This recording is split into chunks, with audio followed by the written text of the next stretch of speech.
এখনো পর্যন্ত এই বিশ্বে কিয়ামত পর্যন্ত মনে রাখবেন মুসলমান ভাইয়েরা, আমরা মুসলিম জাতির সাথে কেউ কখনো সামনাসামনি ফেস টু ফেস যুদ্ধ করার সাহস করে না।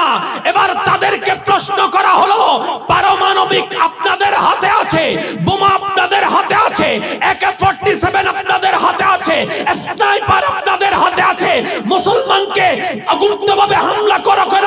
তখন তারা বলে, তা আমাদের দাদার গোষ্ঠীরা কখনো বদরের যুদ্ধে তাদের সাথে পারে নাই, আমরা কিভাবে পারবো?